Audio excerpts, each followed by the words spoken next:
दोस्तों 1980 का वो दौर था जब जिंदगी दिखावे से नहीं एहसासों से चलती थी। उस समय लोगों के पास पैसे कम होते थे, लेकिन संतोष इतना होता था कि चेहरे पर हमेशा सुकून दिखाई देता था। सुबह सूरज की पहली किरण के साथ दिन शुरू होता था। मुर्गे की आवाज, हैंडपंप का पानी खींचने की चर्र चर्र, आंगन में झाड़ू लगाती माँ और चूल्हे की धीमी आंच, यही हमारी अलार्म घड़ी थी। न मोबाइल की घंटी, न किसी ऐप की नोटिफिकेशन, लेकिन फिर भी सब समय पर जाग जाते थे। बच्चों के स्कूल जाने की तैयारी होती थी। लकड़ी की पट्टी, जिसे हम रक्ती कहते थे, उसे सुबह पानी से धोकर दीवार से टिकाकर धूप में सुखाया जाता था। फिर दवात की स्याही में कलम डुबोकर अक्षर लिखे जाते थे। गलती हो जाए तो उंगली फेर कर मिटा दिया और दोबारा लिख लिया। किताबों में मोर का पंख रखा जाता था, ये विश्वास करके कि इससे विद्या आएगी। आज ये बात भले ही अंधविश्वास लगे, लेकिन उस समय भरोसा बहुत मजबूत था। नहाने के लिए अक्सर घर में रखा होता था लाइफ बॉय साबुन। उसकी खुशबू जैसे पूरे घर में फैल जाती थी और लगता था सच में साफ हो गए।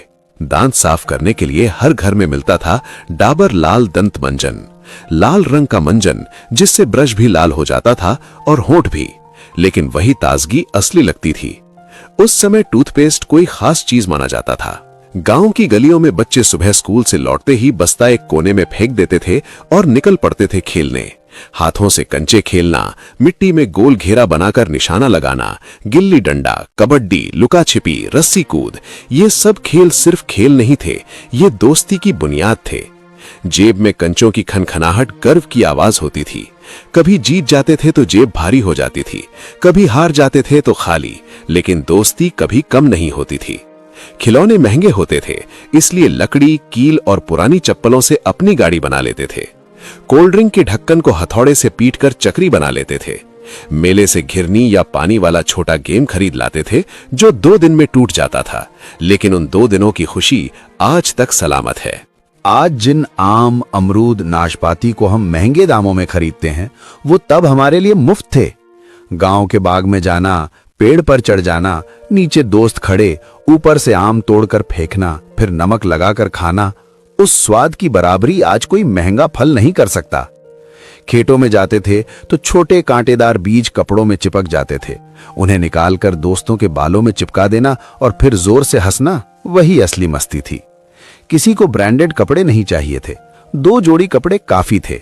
चप्पल टूट जाए तो उसे सिलवा लिया जाता था, फेंका नहीं जाता था। और फिर बात आती है उस समय के सैलून की। आज जैसे एसी, घूमती कुर्सी, फेस वॉश और स्टाइलिश कट नहीं होते थे। एक छोटी सी दुकान, दीवार पर टंगा बड़ा आईना, एक पुरानी कुर्सी, एक पंखा जो कभी चलता था कभी नहीं, और नाई की कैंची की खटखट। गर्दन पर सफेद कपड़ा डालकर बाल काटे जाते थे। कटिंग के बाद गर्दन पर पाउडर लगाया जाता था और एक हल्की सी थपकी मिलती थी, जैसे कोई सम्मान दिया जा रहा हो। बच्चे 2 रुपए की कटिंग करवाकर खुद को फिल्मी हीरो समझते थे।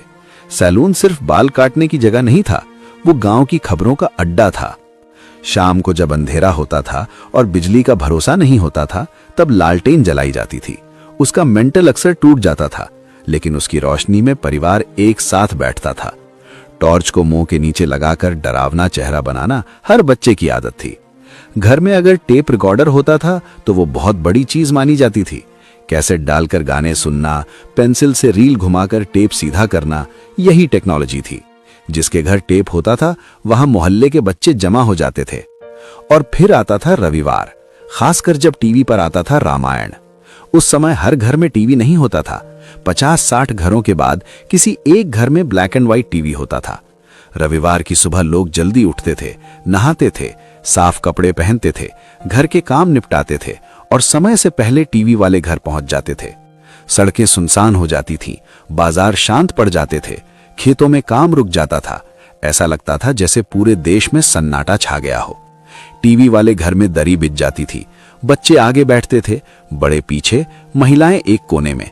कोई खिड़की से झांकता था, कोई दरवाजे पर खड़ा रहता था। अगर बिजली चली जाए तो सबकी सांस अटक जाती थी।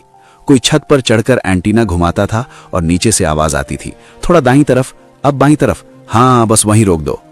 जैसे ही स्क्रीन पर राम जी का चेहरा आता था, लोग हाथ जोड़ लेते थे। कई लोगों की आंखें नम हो जाती थीं। वो सिर्फ सीरियल नहीं था, वो आस्था थी, वो सामूहिक भावना थी। एपिसोड खत्म होने के बाद भी लोग तुरंत घर नहीं जाते थे, बाहर खड़े होकर देर तक चर्चा करते थे। बच्चे घर जाकर लकड़ी का धनुष बनाते थे, कोई राम बनता था, कोई लक्ष्मण, कोई रावण। पूरा मोहल्ला उस कहानी को जीता था। उस समय मनोरंजन सीमित था, लेकिन उसका असर असीमित था। लोग पूरे हफ्ते अगले रविवार का इंतजार करते थे। आज हमारे पास स्मार्टफोन है, इंटरनेट है, सैकड़ों चैनल हैं, लेकिन वो सामूहिक खुशी नहीं है। आज हर कोई अपने अपने कमरे में अपनी अपनी स्क्रीन देखता है। तब एक स्क्रीन थी और पूरा मोहल्ला एक साथ बैठता था। तब टीवी ब्लैक एंड व्हाइट था, लेकिन जिंदगी रंगीन थी। आज टीवी रंगीन है, तस्वीर साफ है, आवाज डिजिटल है, लेकिन रिश्तों की आवाज धीमी पड़ गई है। 1980 का वो दौर सिर्फ एक समय नहीं था, वो एक एहसास था। वो सादगी थी, वो अपनापन था, वो मिलजुल कर जीने की आदत थी। जिसने वो दौर जिया है, उसके दिल में वो आज भी जिंदा है। और जब भी उस समय को याद करते हैं, तो दिल के किसी कोने से एक ही आवाज आती है, सच में क्या दिन थे वो।